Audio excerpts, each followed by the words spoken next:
하늘의 문을 여는 기도라는 제목으로 하나님 말씀 증거하겠습니다. 오늘부터 네 번에 걸쳐 주기도문 강해가 시작되는데요. 이 주기도문 강해를 통해서 영적으로 고향이 되고 우리가 기도로 나아가는 복된 삶 살게 되기를 바랍니다. 한 가지 질문을 좀 하면 좋겠습니다. 여러분, 기독교란 무엇일까요? 그리고 크리스찬들은 무엇을 믿으며 어떻게 살아가야 되고 또 어떠한 비전을 품고 살아가야 되는가? 오늘 그 질문에 대한 답을 같이 찾아가면 좋겠습니다. 우리는 과연 무엇을 믿고 어떻게 살아가야 되고 어떠한 소망을 품고 살아가야 됩니까? 여러분들은 거기에 대한 답을 갖고 살아가고 계신가요? 다시 말해서 우리가 믿는 그리스도의 믿음, 그리고 그리스도의 행함, 그리고 그리스도의 비전, 이 세 가지를 가장 빠르고 정확하게 배울 수 있고 가르칠 수 있는 지름길이 있습니다. 그것이 무엇일까요? 우리가 무엇을 믿고 있는지, 우리가 어떻게 살아가야 되는지, 그리고 어떠한 비전과 소망을 품고 살아가야 되는지, 이 세 가지를 가장 빠르고 정확하게 배우고 가르칠 수 있는 세 가지의 보석이 있습니다. 그것이 무엇일까요? 그것이 바로 사도신경과 십계명과 그리고 주기도문인 것입니다. 성경책 앞에 보면 다 알겠지만 주기도문과 사도신경이 있고 맨 뒷장에 십계명이 있죠. 그래서 이 성경에서 이 세 가지가 가장 중요한 배움과 가르침이라는 것을 우리가 보게 되는 것입니다. 그러니까 사도신경은 우리의 신앙의 핵심을 말하고 있고 십계명은 우리가 행해야 할 윤리의 핵심을 말하고 있죠. 하나님을 사랑하고 이웃을 사랑하는 그러한 것을 말하고 있습니다. 그리고 주기도문은 우리가 바라봐야 되는 그 비전과 소망, 하나님의 나라, 거기에 대해서 말해주고 있죠. 이 세 가지를 우리가 잘 아는 용어로 변환시키며 뭐가 될까요? 그것은 믿음과 소망과 사랑이 되는 것입니다. 사도신경은 우리가 무엇을 믿는지 그 믿음에 대하여 가르쳐주고, 십계명은 우리가 하나님을 어떻게 사랑하고 사람을 어떻게 사랑해야 되는지 그 사랑에 대해서 가르쳐주고, 주기도문은 우리가 바라는 비전과 소망이 어디를 향하고 있어야 되는가, 그 궁극적 소망에 대해서 말씀해주고 계신 것입니다. 그래서 이 세 가지는 하나님께서 우리에게 주신 놀라운 세 가지 보물이라고 할 수 있겠습니다. 칼빈의 유명한 기독교 강요를 다 아실 것입니다. 기독교 강요가 지금까지도 굉장히 많이 읽혀지고 사랑을 받는데요. 사실은 그 내용이 사도신경과 십계명과 주기도문에 대한 이 세 가지를 중심으로 기술해 놓은 것입니다. 또한 하이델베르크 요리문답이라든가 웨스트민스터 대소요리 문답도 이 세 가지를 기초해서 확장시킨 것에 불과하죠. 여기에서 모든 것들이 다 나와 있는 것입니다. 그 중에서 주기도문은 주님께서 가르쳐 주신 기도의 모범이라고 할 수 있는데요. 사실 주기도문은 주께서 가르쳐 주신 기도로서 주기도문이라기보다는 제자들이 해야 될 제자들의 기도가 더 맞습니다. 그래서 매우 함축적이고 그 안에 수많은 의미가 한 단어 한 단어, 한 구절 한 구절 내재가 되어 있기 때문에 터툴리아는 이것이야말로 복음의 요약이며, 토마스 와스는 신학의 몸통이고, 또한 마르틴 루터는 모든 기도의 알파벳이다. 그리고 아더 핑크는 시편의 기도의 축소판이다. 이루 헤아릴 수 없을 정도로 많은 믿음의 선배들이 이 주기도문에 대하여 여러 가지 입장을 정리해 놓고 있는 것입니다. 그래서 주기도문은 하나님의 영광과 우리의 행복을 위한 내용이고, 하나님의 자녀가 드려야 될 마땅한 기도의 완전한 모범이며, 그리스도의 제자의 삶의 중심으로서 어떻게 우리가 기도하고 살아가야 될 것인가, 거기에 대하여 마치 칩과 같이 다 여기에 함축되어 있는 곳이라고 할 수 있겠습니다. 주기도문의 중요성은 아무리 강조해도 지나치지가 않을 것입니다. 특별히 산상수훈의 주기도문의 위치를 봐도 매우 중요하다는 것을 알 수가 있는데요. 우리가 지난번에 약간 복습을 했죠. 산상수훈이 마태복음 5장부터 7장까지 있는데, 잠깐 구조를 설명해 드리면, 제일 첫 번째 5장 1절부터 16절까지가 팔복에 대한 메시지가 담겨 있습니다. 이것을 A라고 합시다. 그리고 지난번까지 다루었던 6가지 반어적 가르침이 있죠. 5장 17절부터 48절까지 기억이 나세요? 그죠? 살인하지 말라, 간음하지 말라, 또한 마지막 원수 사랑까지 6가지 반제에 대한 가르침을 비라고 합시다. 그리고 지난주까지 마무리했던 3가지 종교적 의 기억나시죠? 구제, 기도, 금식. 이 3가지 종교적 의가 시라고 합시다. 여기 안에 주기도문이 배치가 되어 있는 것입니다. 그리고 다음에 다루게 될 6장 19절부터 7장 12절까지가 제1계명에 대한 설교가 계속 남아 있습니다. 이것을 비다시라고 합시다. 그리고 마지막 결론적 결론으로 7장 13절부터 27절까지 이것이 A-라고 합시다. 이러한 보편적인 틀은 매우 중요한 의미를 갖고 있는데요. A, B, C 그리고 B-, A-. 가장 중요한 가운데가 무엇이 있을까요? 3가지 종교적 의가 배열되어 있죠. 그 중에서 이 주기도문은 가장 중심에 배치가 되어 있는 것입니다. 이러한 방법으로 고대 사람들은 가장 중요한 패턴이 여기에 있다는 것을 강조하고 있는 것이죠. 그래서 산상수훈 전체뿐만 아니라 3가지 종교적 의의 가장 핵심에 주기도문의 배열이 위치된 것입니다. 마태는 세리기 때문에 대단히 치밀한 하나님의 사람이고 이 구조적인 배열이 그냥 성경이 아무렇게나 배열이 된 게 아니에요. 상당히 많은 시사적 이 배치만 봐도 뭐가 중요한지를 알 수가 있겠죠. 그래서 주기도문이 얼마나 중요한지를 명확하게 보여주고 있는 것입니다. 그렇다면 왜 주기도문이 가장 중심에, 이 산상수훈의 가장 중심에 배열이 되어 있는 걸까요? 어떠한 의도가 마태에 있었을까요? 산상수훈의 전체는 하나하나가 정말 노다지와 같은 보석과 같은 건지면 다 보물입니다. 팔복도 마찬가지죠. 6가지 종교적 의가 마찬가지죠. 좁은 문, 또 나무의 비유, 반석의 비유, 여러 가지 것이 어느 것 하나 버릴 수가 없는 것입니다. 그러나 그 모든 것들이 율법을 완성하러 오신 예수님, 하나님의 나라가 새롭게 운동되는 그러한 상황에서 이제 주기도문은 하나님 나라의 운동의 성격을 가장 명확하게 보여주는데 산상순 전체가 거대한 항공모함이라고 합시다. 수많은 전투기들이 탑재가 돼 있고 많은 그 해군 병사들이 거기에서 전투 태세를 준비하고 있죠. 그러한 어마어마한 항공기, 하지만 이러한 수십조 가치가 되는 이 항공기의 그 엔진이 멈추게 된다면 그 배가 갈 수 있을까요? 전투를 제대로 수행할 수가 없을 것입니다. 그러니까 하나님의 나라와 그 뜻이 임하여 이 땅 가운데 하나님의 나라가 임하고 그 뜻이 이루어지게 되기 위해선 우리가 주기도문을 가지고 기도의 동력과 기도의 엔진에 불이 붙어야 이 하나님의 나라가 비로소 임하며 하나님의 뜻이 우리를 통해서 역사한다는 것입니다. 아멘. 이해가 되세요? 그래서 가장 핵심적인 동력을 거기에다 배치를 한 것입니다. 이 기도가 아니면 거저 하나님 나라가 임할 수도 없고 우리가 그 뜻대로 살아갈 수가 없다는 것을 보여주고 있는 것입니다. 그래서 이 기도의 강력한 능력이 얼마나 중요한지를 우리가 보게 되는 것입니다. 어떻게 보면 산상수훈의 엔진과 같은 역할을 하게 되는 것이죠. 우리가 어떻게 원수를 사랑하고 어떻게 팔복을 실천할 수가 있습니까? 불가능한 것입니다.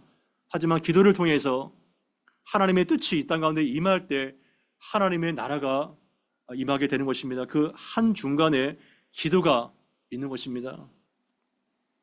그렇다면 주기도문의 그 얼개, 그 구조를 한번 살펴봐야 되겠습니다. 여러분이 잘 아시는 주기도문 목장에서도 또 모임 때마다 주기도문을 통해서 마무리가 되지 않습니까? 그러나 주기도문은 그렇게 마무리하는 용도가 아닌 것입니다. 모임을 이제 마무리하는 용도가 아닌 거예요. 예. 그러면 기도가 빠지면 뭐가 돼요? 주문이 되는 거죠. 주문. 그러면 굉장히 슬픈 것이고 주기도문에 대한 것을 아무것도 유익을 못 누리게 되는 것입니다. 우리가 그토록 어렸을 때부터 외워왔던 이 주기도문 안에 얼마나 엄청난 노다지가 여기 포함이 되어 있는지 우리는 깜짝 놀라게 될 겁니다. 그리고 이것을 다 알 수도 없어요. 우리는요. 하지만 이 주기도문을 통해서 4번의 강해를 통해서 기도가 무엇이고 하나님 나라가 무엇이며 하나님이 어떠한 분이신가를 우리가 알아야 기도의 깊은 맛을 맛보게 되는 것입니다. 주기도문은 6장 9절부터 13절까지 이렇게 되어 있지만 사실 주기도문이 마태복음에만 나오는 곳이 아니죠. 어디에 또 주기도문이 나와 있을까요? 기억나세요? 주기도문이 또 어디에 나와 있죠? 처음 들으셨죠? 누가복음 11장 1절부터 4절까지에도 주기도문이 나와 있습니다. 누가복음 11장 1절부터 4절까지 같이 한번 읽어보겠습니다. 시작. 예수께서 한 곳에서 기도하시기 마치심에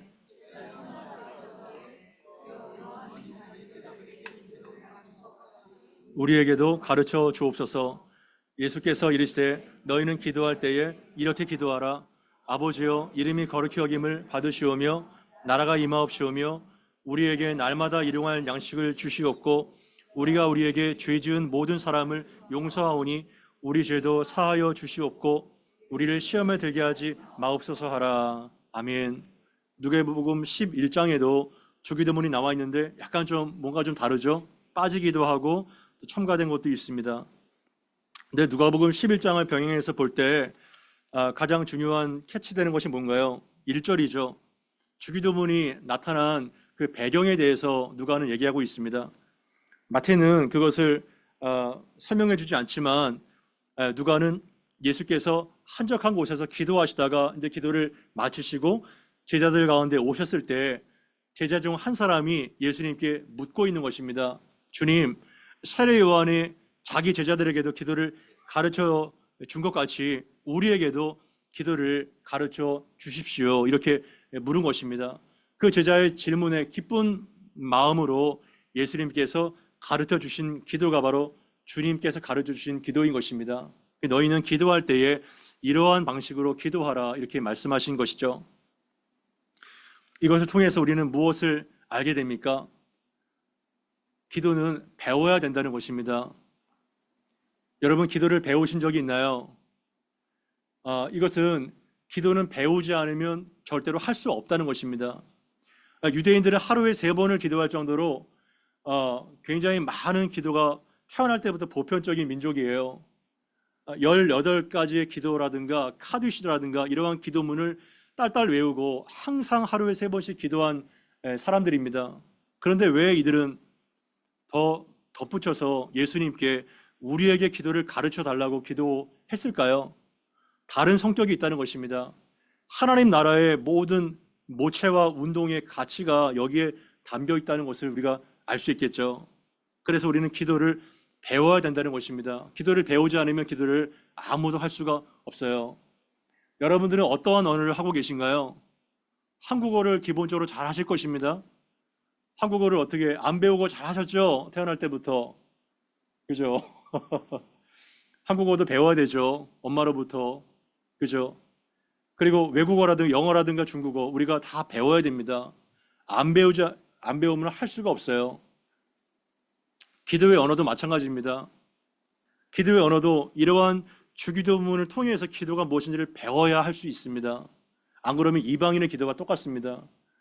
우리가 가나다라를 배우고 그리고 ABC들을 배워서 그 알파벳의 조합과 그리고 단어를 만들고 문장을 만들고 문법을 알아서 그 센텐스를 만들어서 시가 만들어지게 되고 수필이 만들어지게 되고 소설이 만들어지지 않습니까? 그 작품이 이러한 언어를 배움으로써 비로소 만들어지는 것입니다. 화가를 예를 들어볼까요? 팔레트에 여러 가지 물감을 그려서 수채화가 되기도 하고 유화가 되기도 하고 그림이 만들어지게 되는 것입니다. 음악 작곡가는 어떨까요? 그냥 작곡이 되지 않죠. 오선지에 그 음표를 다 영감을 얻어서 배워서 음악을 배워야 그 영감을 통해서 음악이라는 것이 발라드건 재즈건 클래식이건 탄생하게 되는 것입니다. 이처럼 모든 것이 다 배워야 되는 것입니다. 그래서 제자들이 우리에게 기도를 가르쳐 주옵소서 이렇게 요청했을 때 예수님께서 가르쳐 줬던 것처럼 우리의 기도도 우리가 어떻게 기도할 것을 알지 못해요.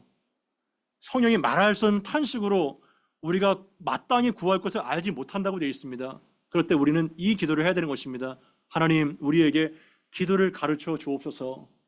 그러면 여러분들에게 기도를 가르쳐 주게 될 것입니다. 배워야 되는 것입니다. 그래야 여러분들의 기도의 자장가를 통해서 걸음마를 통해서 걸을 수가 있고 뛸 수가 있게 되는 것입니다. 여러분들은 기도의 가르침을 받고 더 깊은 기도의 세계로 들어가게 되기를 바랍니다. 그래야 성숙이 되게 되는 것입니다. 그렇다면 주기도문의 얼개를 한번 살펴보면 좋겠는데요. 주기도문의 구조는 첫 번째 기도의 대상인 아버지를 부름으로 시작합니다. 어떻게 부르고 있나요? 하늘에 계신 우리 아버지여, 이렇게 부름으로 시작이 됩니다. 그리고 나서 이 주기도문의 구조는 6가지의 기도로 되어 있다고 생각하시면 됩니다. 처음에 3가지는 하나님에 대한 기도가 나오고, 두 번째 3가지는 우리에 대한 기도가 나오는 것입니다. 그래서 하나님을 위한 기도가 3가지가 무엇인가요? 그것은 하나님의 이름, 하나님의 나라, 하나님의 뜻인 것입니다. 그래서 하나님의 이름, 하나님의 이름이 거룩히 높임을 받으시옵소서, 이것이 첫 번째 기도입니다.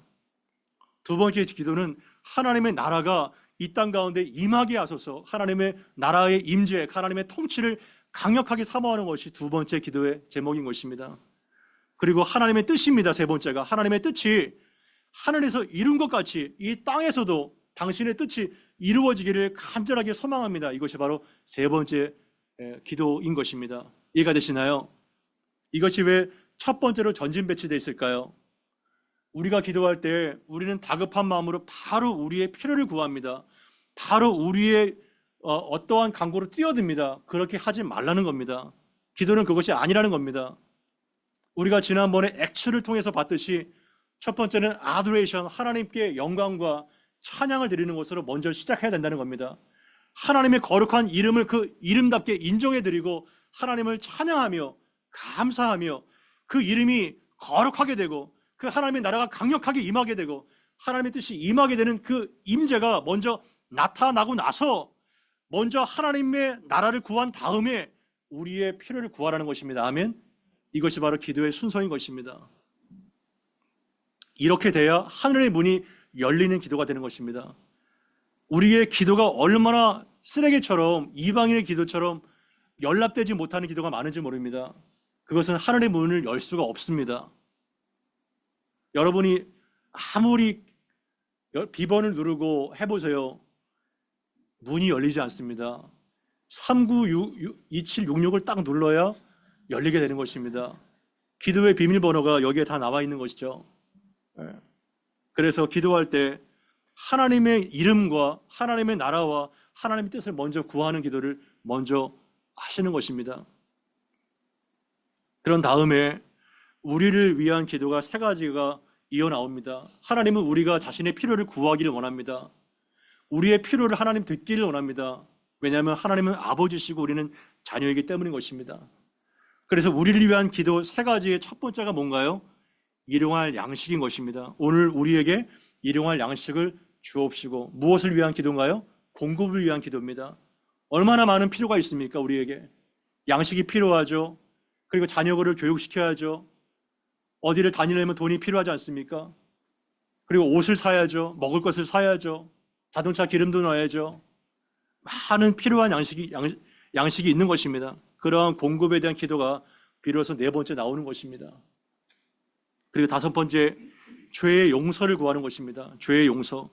우리가 우리에게 잘못한 사람을 용서해 준 것처럼 우리의 죄를 용서해 달라는 죄의 용서의 간구가 나오게 되는 것입니다. 이 죄의 용서가 얼마나 중요한지, 모든 6번째 간구에는 각주가 없지만 이 죄의 용서만큼은 14절, 15절 각주가 달려있을 만큼 죄의 용서가 너무나도 중요하다는 것을 주기도문을 통해서 보게 되는 것입니다. 그리고 6번째, 모든 시험과 악으로부터, 사탄의 공격으로부터 우리를 보호해 달라고, 그리고 구원해 달라고, 우리를 시험에 빠지지 않게 하시고 악에서 구해 달라고 이렇게 기도하는 것이 6번째 나와 있습니다. 이것이 바로 주기도문의 얼개인 것입니다. 3가지는 하나님을 향한 기도, 하나님의 이름과 그 나라와 그 뜻, 그리고 3번째 우리의 필요는 우리에게 공급과 용서와 보호, 이 3가지가 주기도문의 구조인 것입니다. 이해가 되시나요? 그러면서 성령이 마지막에 하나님의 영광에 대한 찬양이 따르면서 나라와 권세와 영광이 영원히 아버지의 것입니다. 아멘 하면서 이 주기도문이 맞춰지게 되는 것입니다. 이러한 구조를 가지고 우리 하나씩 4주에 걸쳐서 이제 기도 학교가 열려지게 되는 것입니다. 기도가 무엇인지, 그리고 하나님은 어떠한 분이신지, 기도의 깊은 세계를 이것을 통해서 경험하게 되기를 바라는 것입니다. 9절 말씀 같이 한번 읽어보겠습니다. 시작. 그러므로 너희는 이렇게 기도하라. 아멘.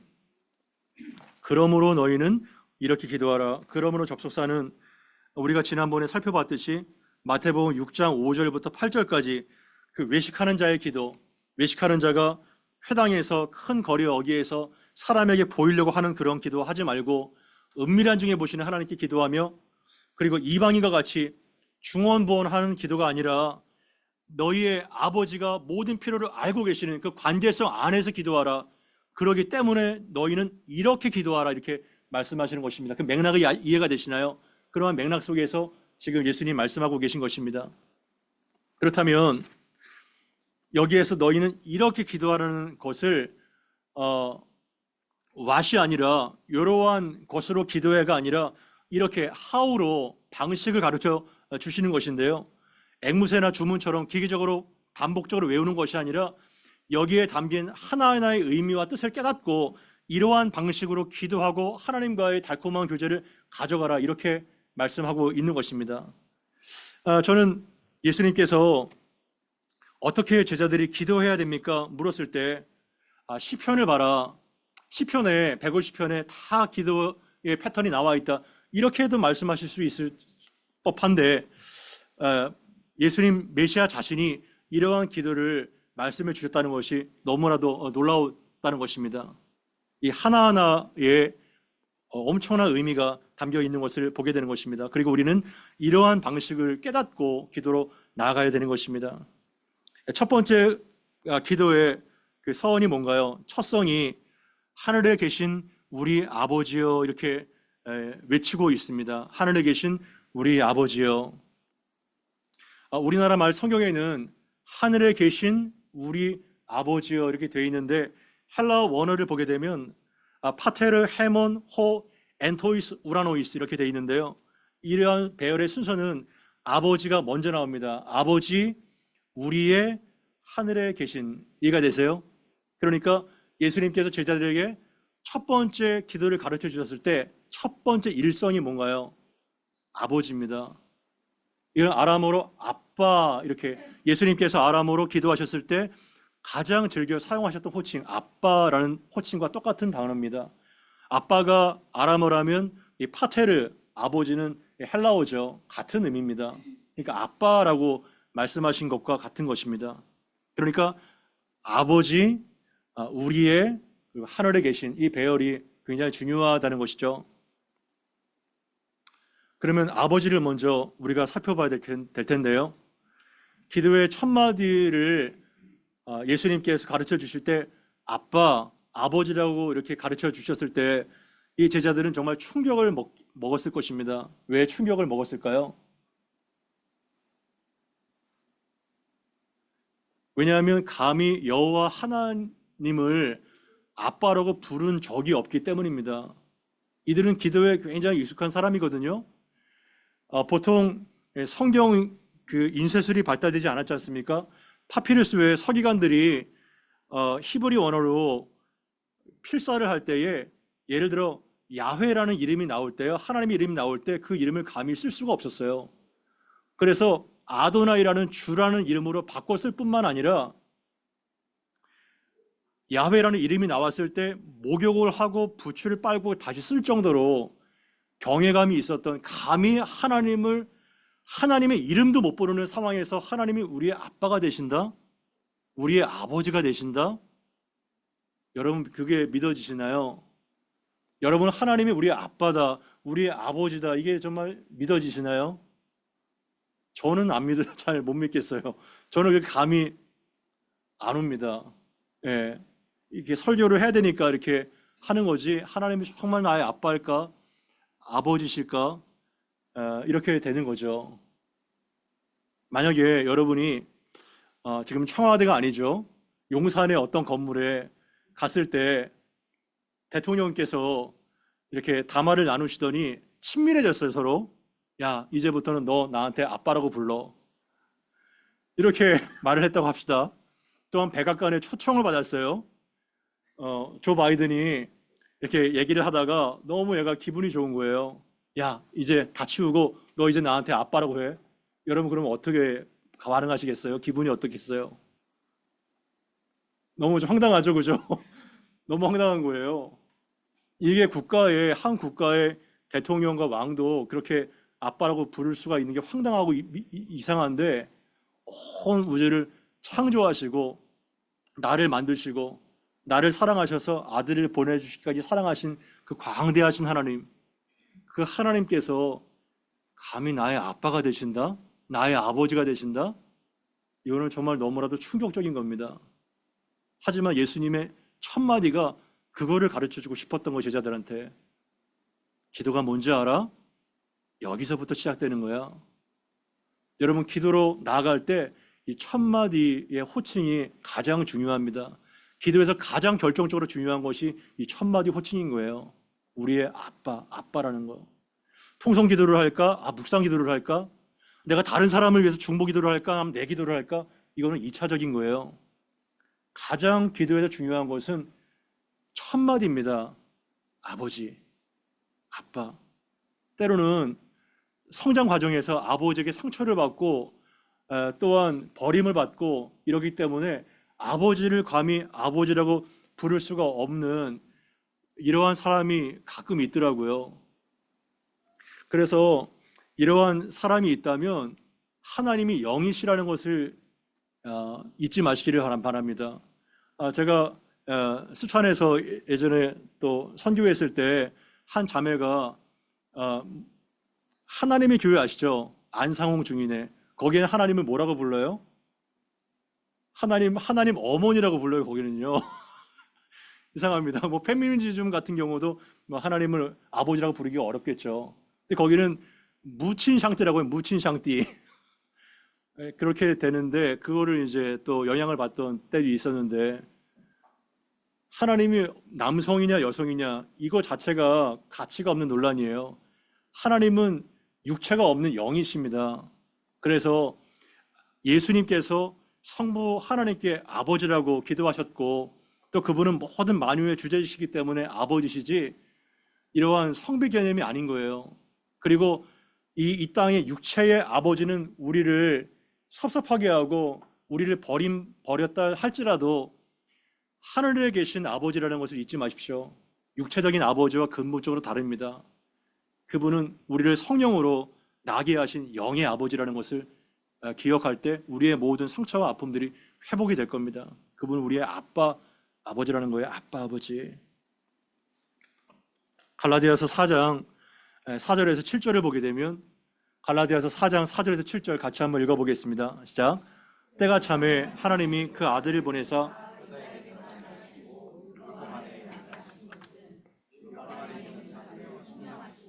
우리로 아들의 명분을 얻게 하려 하심이라. 너희가 아들이므로 하나님이 그 아들의 영을 우리 마음 가운데 보내사 아빠 아버지라 부르게 하셨느니라. 그러므로 내가 이후로는 종이 아니요 아들이니 아들이면 하나님으로부터 말미암아 유업을 받을 자니라. 아멘. 대단히 중요한 말씀이죠. 때가 참회가 뭔가요? 때가 참회. 이제 정확한 right 타임, 크로노스의 타임이 왔다는 겁니다. 무슨 타임이요? 성부 하나님께서 이 땅 가운데 역사 속에서 아들을 보낼 right 타임이 왔다는 겁니다. 그것이 바로 크로노스입니다. 아무렇게나 어떤 상황에서 그냥 아무렇게나 오신 게 아니에요. 역사 속에서 성부 하나님께서 가장 정확한 타이밍에 성자 예수님을 이 땅에 보내신 겁니다. 그래서 아들을 샌딩하신 거예요. 때가 참에 하나님 그 아들을 보내셨어요. 파송하셨어요. 누구에게서 나게 하셨어요? 여자에게서 나게 하셨어요. 마리아의 몸을 통해서 났다는 것은 완벽한 인간으로 오셨다는 겁니다.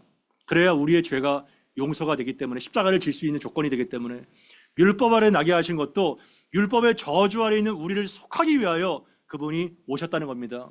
율법을 창조하신 그분께서 친히 율법의 아래 오셨다는 거예요. 그래서 율법 아래에 있는 자들을 속량하시려고 오셨다는 겁니다. 속량은 상업적 용어입니다. 노예를 상당한 값을 치고 내 것으로 삼는 거예요. 사탄에게 매인 죄의 노예인 우리를 그 피값으로 어마어마한 값을 지불하셔서 우리를 속량하셨다는 겁니다. 아멘. 그러한 가치가 우리의 가치인 것입니다. 무엇을 위해서요? 우리로 아들의 명분을 얻게 하기 위해서입니다. 아들의 명분, sonship. 이것을 영어 성경으로 보게 되면 adoption, 양자됨입니다. adoption, 양자됨. 아들의 명분을 얻게 하기 위해서요. 그래서 6절에 너희가 이제는 아들이기 때문에 더 이상 죄의 노예나 사탄의 자식이 아니기 때문에 하나님이 그 아들의 영을, 자녀의 영을, 성령을 우리의 마음 가운데 보내셔서 무엇이라고 부르게 하셨나요? 아빠, 아버지. 따라해 봅시다. 아빠, 아버지. 아빠, 아버지라고 부르게 하셨다는 겁니다. 아멘. 이게 놀라운 거예요. 이게 기적인 것입니다. 하나님 우리가 아빠가 되세요. 아빠. 아빠 안에 모든 복음이 농축되어 있습니다. 그러므로 내가 이후로 종이 아니요, 더 이상 노예가 아니요, 하나님의 아들이니 자녀이니, 아들이면 하나님으로 말미암아 무엇을 받게 된다는 거예요? 유업을 받게 된다는 겁니다. 할렐루야. 유업. 여러분 상속받은 적 있어요? 상속? 다 부모님 돌아가시고 상속받은 적 있나요? 예. 시침이 떼지 마세요. 아무튼 상속을 받을 때 어마어마한 재벌 2세들은요, 뭐 수천억의 상속을 받습니다. 상속세를 아무리 떼도 어마어마한 가치의 상속을 받아요. 그런데요, 이 당시에 로마 시대에 2000년 전에 이 양자된 어답션은요, 어떠한 것이냐면 우리 문화권이랑 달라요. 친자식과 똑같은 100%의 지위와 상속과 모든 유업을 다 얻게 됩니다. 아버지의. 이것이 바로 어답션이에요. 어답션. 로마의 황제 옥타비아누스 아시죠? 그죠? 로마의 황제 옥타비아누스. 이 자가 줄리어스 시저의 양자입니다. 친아들이 아니에요. 이 양자로 이렇게 부름을 받았는데 이 사람이 악티움 해전에서 누구랑 붙어요? 안토니우스하고 코 높은 여자 누군가요? 예, 클레오파트라, 애국 클레오파트라 연합군과 붙어가지고 대승을 거둡니다. 그래서 이 처음에 옥타비아누스가 아우구스투스, 로마의 그 황제 시대를 열 뿐만 아니라 팍스 로마나 로마로 인한 재편된 세계 평화를 열지 않습니까? 양자인데도요, 똑같은 황제의 지위를 다 누릴 뿐만 아니라 그리고 팍스 로마를 계시했던 그러한 위대한 사람이 되는 거죠. 양자기 때문에 어떠한 조금이라도 흠이나 결격사고가 아니라 똑같은 유업과 그 모든 지위를 다 누리게 된다는 겁니다. 누가요? 우리가요. 우리가 아들의 영을 받은 우리가, 자녀들의 건실을 받은 우리가 바로 그러한 어마어마한 유업을 받았고 받게 됐다는 겁니다. 여러분 감이 없죠? 감이 없어도 돼요. 그때 가보세요. 막 눈이 막 뒤집어질 겁니다. 심장 터지지 않도록 조심하세요. 하늘 아래 가서. 예. 그렇게 된 날이 온다는 겁니다. 그래서 하나님이 우리의 아버지라는 것, 이거를 잊지 마십시오. 또 하나는 우리입니다. 우리. 여기 보게 되면요, 이 주기도문의 패턴이 나라는 말이 한마디도 없죠. 다 뭐가 돼 있나요? 복수로 돼 있습니다. 너희는 이렇게 기도하라. 하늘에 계신 우리 아버지여. 그리고 우리에게 일용할 양식을 주옵시고 우리가 우리에게 죄 지은 자를 사하여 준 것 같이 우리 죄를 사하여 주옵시고 우리를 시험에 들게 하지 마옵시고. 다 뭐예요? 우리입니다. 내가 아니죠. 이것은 무엇을 뜻하는 걸까요? 여러분들이 하나님을 아버지를 부르는 순간에 어떠한 일이 일어나죠? 그 아버지를 부르는 모든 사람들이 자동적으로 형제, 자매, 모친과 부친으로 연결된다는 겁니다. 여러분 호칭 안에 뭐가 있나요? 호칭 안에 관계가 있어요. 관계. 호칭 안에 관계. 예. 최은주 집사님 아내한테 뭐라고 부르나요? 예. 너라고 하진 않겠죠? 뭐 오빠라고 하진 않겠지. 이제 여보 되겠죠? 여보 당신 그 호칭 간에 뭐가 있어요? 관계가 있어요. 그죠? 그리고 여러분들 자녀, 여러분들에게 뭐라고 불러요? 아빠, 엄마 부르죠? 그 호칭 안에 관계가 있다는 거예요. 그러니까 주기도는 첫째 관계적 기도입니다.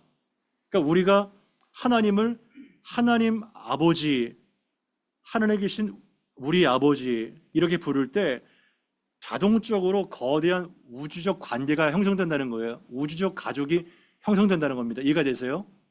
왜냐하면 우리가 사실 다 남남이에요. 피 한 방울 섞이지 않았어요. 하지만 하나님을 아버지로 부르는 순간에 어떠한 혁명적인 가족관계가 성립이 되나요? 모두가 다 예수 안에서 형제고 자매고 모친이 된다는 겁니다. 마태복음 12장 48절에서 50절까지 말씀을 같이 한번 읽어보겠습니다. 시작. 말하던 사람에게 대답하여 이르되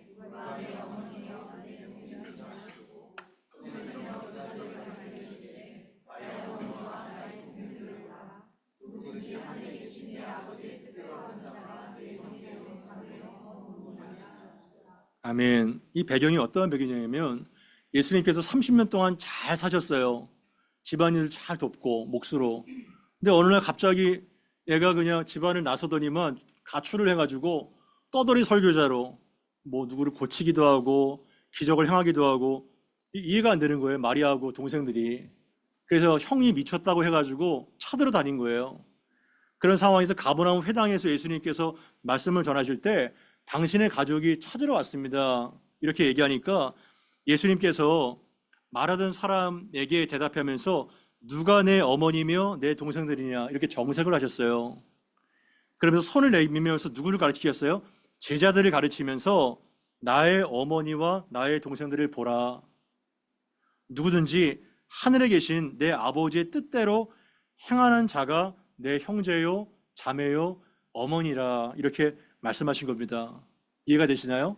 그러니까 하나님을 아버지로 우리가 모시고 받아들인다면, 거듭났다면 자동적으로 교회 공동체 안에 지체들은 누구라는 거예요? 우리의 정말 형제고 우리의 정말 자매고 우리의 어머니라는 겁니다. 아멘. 혁명적인 가족 관계가 형성이 되는 거예요. 이게 중요한 겁니다. 이거를 여러분 인정하시고 받아들이시나요? 예, 이렇게 되는 것이 교회라는 거예요. 물론 참 혈통에 우리는 더 많이 집착을 하죠. 여러분들도 형제 자매들 중에서 자녀들 중에서 예수를 안 믿는 사람이 있을 거예요. 하지만 그 혈통적인 가족은 뭐예요? 이 땅에서의 관계가 끝인 것입니다.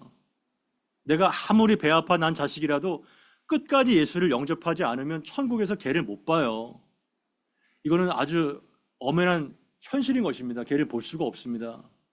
그러나 예수의 피를 가진 우리 모든 지체들 있잖아요. 여러분들이 진실로 거듭난 하나님의 자녀고 하나님의 아버지를 부른다면 우리는 영원한 관계입니다. 이 땅에서도 영원한 가족이요, 천국에서도 영원한 가족인 것입니다. 아멘. 이것이 성경이 말하는 가족의 개념인 것입니다. 가족의 개념이 달라져요. 우주적으로 넓어지는 것입니다. 그래서 이 교회가 이렇게 어마어마한 영광스럽고 신비한 세상에서 찾을 수 없는 공동체라는 거예요. 지금은 너무나도 세상이 험악해지고 가족조차도 너무나도 참 안타까운 때가 많기 때문에 우리는 이것을 대수롭지 않게 받아요. 하지만 이것이 원래 예수님께서 말씀하신 가족의 개념이라는 겁니다. 그래서 어떤 사람은 교회를 모르기 때문에 그냥 좋은 사교 모임 정도로 알아요. 이거는 교회를 완전히 모르는 겁니다. 그가 무엇인지. 하지만 교회는 예수님께서 피를 쏟고 살을 찢으면서 얻은 신비한 공동체요. 그리고 예수 안에서 우리가 다 형제요, 자매요, 모친으로 부른 이러한 공동체라는 것입니다. 너무나도 멀게 느껴지게 되고 와닿지는 않지만 우리는 그것까지 가기 위해서 애쓰고 노력해야 된다는 것입니다. 그렇기 때문에 우리 교회는 되게 사실은 큰 교회가 아니에요.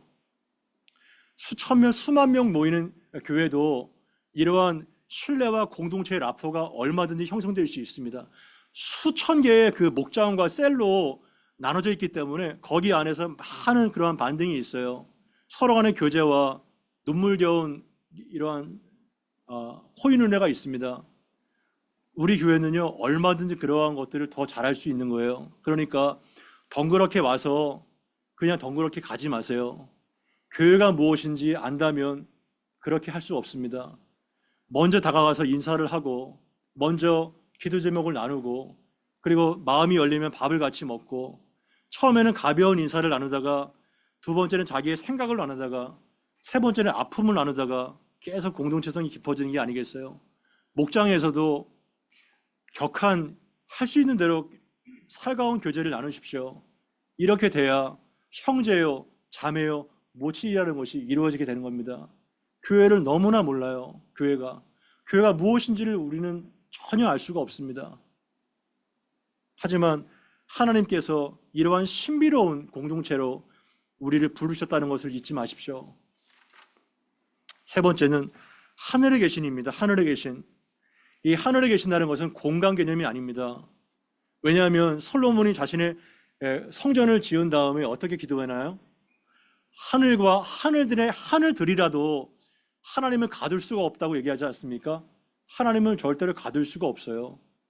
이 하늘은 뭐냐면 인간 피조세계와 구분된 하나님의 광대하심, 하나님의 전능하심, 하나님의 놀라운 영광, 그것을 구별해내주는 그러한 개념인 것입니다. 공간 개념이 아닌 거예요. 그래서 피조물의 인간들과 완전히 구별된 초월적 존재를 강조하는 겁니다. 그래서 하늘에 계신 우리 아버지, 이 호칭 안에 모든 것들이 다 들어있어요. 하늘에 계신에 하나님의 초월성과 하나님의 위대함과 광대함이 들어있다면 하늘에 계신 우리 아버지에는 내재가 되어 있습니다. 초월과 내재가 다 중요한 거예요. 하나님의 초월성과 우리와 함께 하시는 내재성, 여기에서 기도가 나와야 되는 것입니다. 만약에 여러분들이 하늘에 계신 이를 배제한다면 어떠한 오류를 범하게 됩니까? 하나님을 인간 수준으로 끌어들여서 우리의 필요만 채워지는 바알과 같은 존재로 알아요. 이방 신과 같이. 그리고 하나님을 그냥 친구 정도로 압니다. 그냥 가볍게 예수님 우리 친구 정도로 알아요. 이거는 굉장히 천박한 신앙입니다. 굉장히 천박한 신앙이에요. 하나님을 기본적으로 경외해야 됩니다. 하나님이 얼마나 어마어마하고 위대하고 감히 범접할 수 없는 그러한 분이신지를 우리가 경외함으로 그 이름을 불러야 되는 것입니다. 하나님이 어떠한 분이신가를 많이 묵상하십시오. 스스로 자존하시고 선하고 아름다우시며 그리고 영원불변하시고 어디에나 계시고 충만하신 그분을 깊이 깨달아갈 때 기도의 깊이와 능력이 달라지게 됩니다. 하나님이 어떠한 분이신지를 알아야 그 알물 속에서 관계적인 기도가 되는 거예요. 하나님을 알지 못하는데 자식이 아버지를 어떻게 알 수 없겠으며 아버지가 자식을 어떻게 알 수 없겠어요. 알매 관계 속에서 기도가 증진되는 것입니다. 이 아버지를 알지 못하면 기도가 너무나도 얇습니다. 천박합니다. 하나님을 더 많이 알 수 있도록 우리는 기도해야 되는 것입니다. 하지만 우리 또한 아버지를 배제한다면 어떻게 될까요? 그것은 무슬림의 알라처럼 현실 세계와 동떨어진 비인격적인 존재를 하나님이 인식하게 됩니다. 나와 너무 동떨어진. 그래서 기도할 때에 초월과 내재가 함께 공존해야 바른 기도가 되는 것입니다. 그래서 하나님은 우리와 다르다는 거, 육신의 아버지와 다르다는 거 기억하십시오. 하나님이 얼마나 따뜻하시고 얼마나 선하시고 얼마나 자비로우신지, 죄가 더한 곳에 은혜가 더하는 것처럼 우리의 한 것대로 처벌을 받는다면 우리는 벌써 지옥에 갈 수밖에 없는데, 끝없이 참으시고 끝없이 너그러우시고 끝없이 인자하신 그 하나님의 넓은 품에 우리가 안길 때에 비로소 아빠다, 아버지다 우리는 알게 되는 것입니다. 마지막으로 이름이 거룩히 여김을 받으시오며, 이것이 첫 번째 기도입니다. 이름이 거룩히 여김을 받으시오며, 이것은 도대체 무엇을 위한 기도일까요? 이름이 거룩히 여김을 받으시오며 어떠한 의미일까요?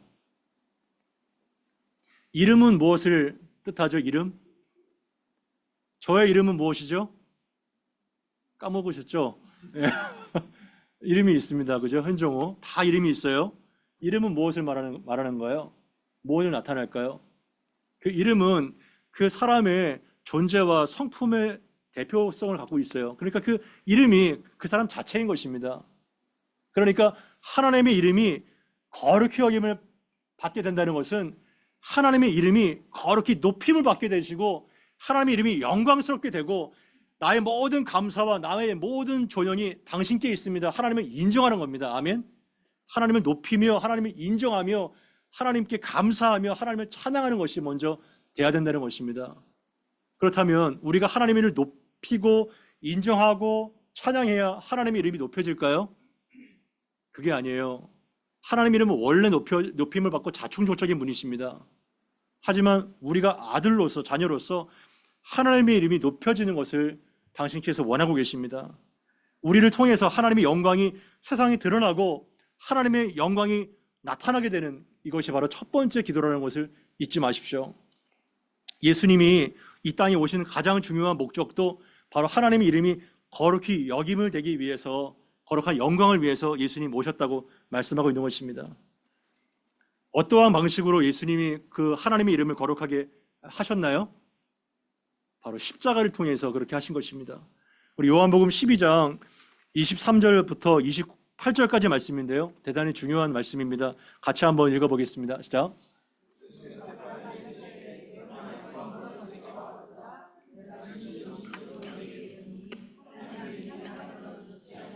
한 알 그대로 있고 죽으면 많은 열매를 맺느니라.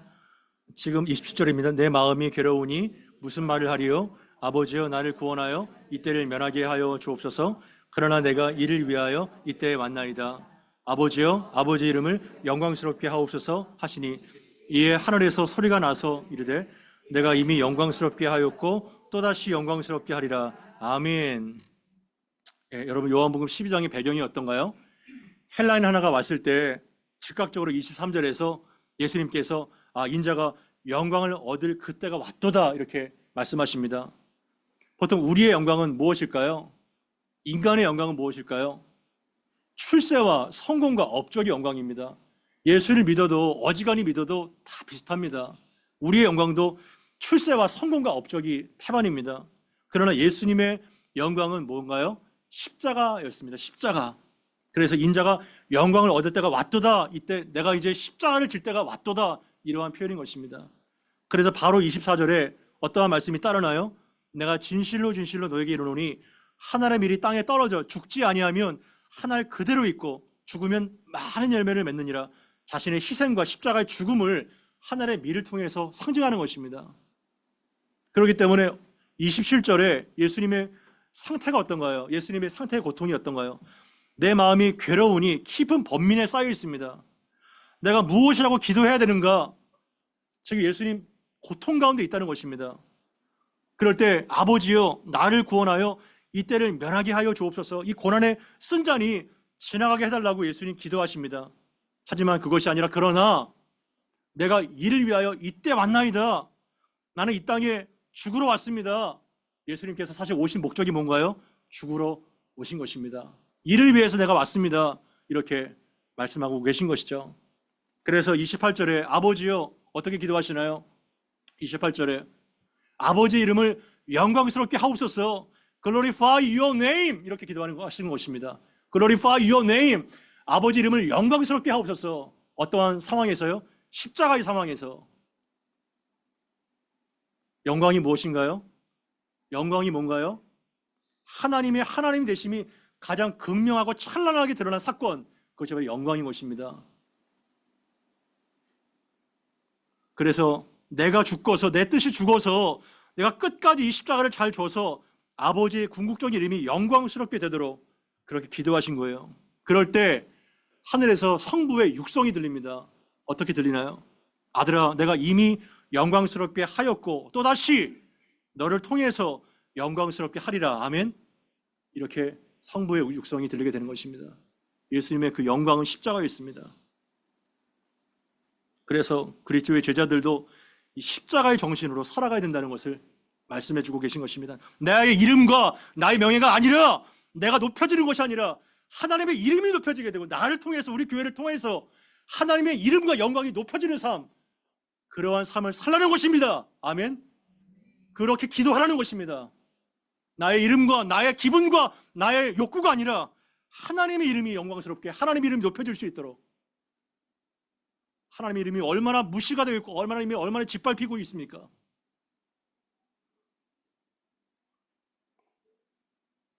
여러분들의 기도의 첫마디가 당신의 이름이 높여지기를 원합니다. 이렇게 우리 하나님 그 기도를 받고 싶은 것입니다. 그 기도. 그럴 때 우리가 행복한 것입니다. 그럴 때 우리가 조화로운 삶을 살게 되는 것입니다. 말씀을 정리하겠습니다. 이 주기도문 안에 엄청난 상상할 수 없는, 저도 다 털어낼 수 없는 어마어마한 노다지가 들어있습니다. 이제는 우리가 주기도문의 강해를 통해서 기도가 달라져야 됩니다. 하나님이 어떠한 분이신지를 더 알아야 됩니다. 그래서 주기도문을 통해서 하나님이 얼마나 따뜻하시고 얼마나 광대하신 아버지가 되시는지, 우리는 그분의 자녀가 되시는지, 아빠라고 부르면 얼마든지 달려와서 우리를 안아주시는 그 아빠가 되시는지 우리는 깨달아야 됩니다. 하지만 그 아빠는 우리를 무시하고 우리를 심지어 버린 육신의 아버지와 다릅니다. 하늘에 계신 영광 가운데 전능하시고 전지하신 그 광대하신 하나님이십니다. 하나님의 인간 아버지와 동급으로 취급하지 마십시오. 그 하늘에 계신 아버지가 바로 나의 아빠라는 것이 믿어집니까? 믿어질 수가 없는 것입니다, 도대체. 하지만 이렇게 기도하라는 것입니다. 왜냐하면 사실이기 때문에. 그리고 하나님의 이름이 높임받아야 됩니다. 우리의 전 삶을 통해서, 전 존재를 통해서. 그것이 하나님께서 받으시고자 하는 첫 번째 기도의 내용인 것입니다. 우리 은혜교회 모든 지체들 다 이러한 존재로 살아서 하나님의 이름이 영광스럽게 높여지게 되는 이러한 복된 인생 살게 되기를 바랍니다. 다 같이 기도하겠습니다.